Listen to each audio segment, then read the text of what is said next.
Why do people please? Can it be problematic? Where does it come from?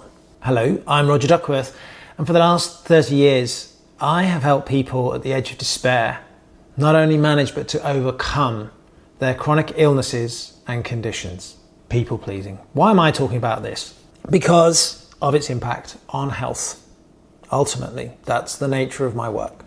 How does it impact health, potentially? Where might people pleasing come from? Well, if we go with the notion of trauma being too much, too fast, and how our body copes with it, we can go into these well-known fear, fight, flight, or freeze responses if we can't actually take agency, shall we say, over our experiences to get away or to say no or to put a boundary up or to use some form of healthy aggression, and I'll come back to that in a moment, then our options are to freeze.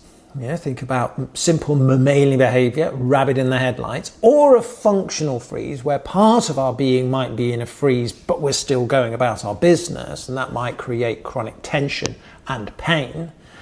Yes, because of muscular bracing in part of our body which is holding or maybe trying to protect, or an incomplete motor response of a stop, push away, get can create chronic tension and pain in the shoulder, for example.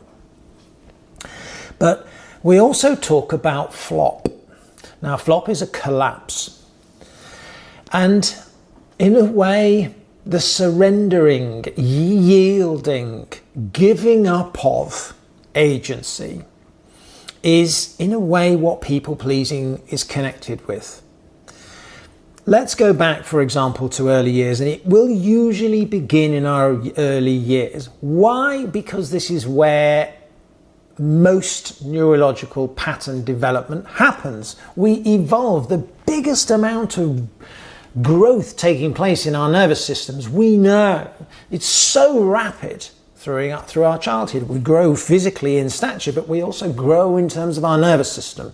And the way in which we grow, even to the extent of epigenetics and how certain genetic codings will manifest based on those experiences in our early years, shapes the way that we evolve. Now, the good news is that we know about neuroplasticity and epigenetics to know that epigenetics, a key part of epigenetics, is that it is potentially reversible.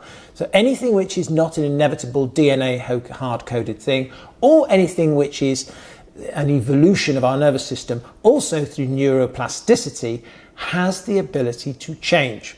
If it didn't, we wouldn't be able to learn anything new, because you'd hit some magical age of 21, at which point that would be it for the rest of your life, and you'd never be able to pick up guitar at 25. So we have to be able to evolve our nervous systems. The evidence is there in the research and in logic. People pleasing. Well, let's say that perhaps you're little, and a human necessity is to remain in connection with our caregivers. It's existential to a small one that if their cries, their needs are rejected by a parent or a caregiver, then that means that their basic survival needs, if we go small enough, will not be met. And so a nervous system, a child at that age will learn to suppress their own needs in order to maintain a connection to another human being. And so they will learn to placate. They will learn to say the right thing, do the right thing, please the other person in order to maintain a connection and an attachment. Their lives depend on it, literally. Our lives depend on it. If we don't have connection to a caregiver, we will die. We would starve if they just abandoned us. And so it's a really evolutionary thing. And you see what happens is that we take those patterns forwards, that if the sensational quality that says, I want to be able to have my need met, or I'm feeling some sense of anger coming up, if when you're little, that sensory and somatic experience and human experience rising comes up, there's also a learned part of your nervous system that goes, no, and we transmute that. And we change it en route. And we go, that agency cannot live. You can't do that. No. And it goes, now I've got to start being perhaps an anxious attachment style, for example, where actually my own needs are not important because the most important thing is I stay connected to you. Well, where's your own need gone? Yeah. And it's not met. And that's people pleasing.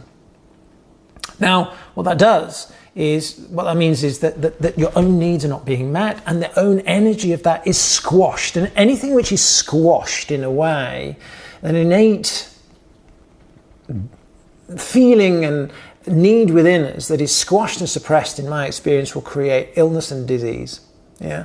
Gabor Mate, in his famous book, When the Body Says No, he says, when you can't say no, then the body says no. Well, he's really talking a lot about, not just people pleasing, but this is in that realm. When you can't say no because it's existentially unsafe for you to do so, then your body will say no.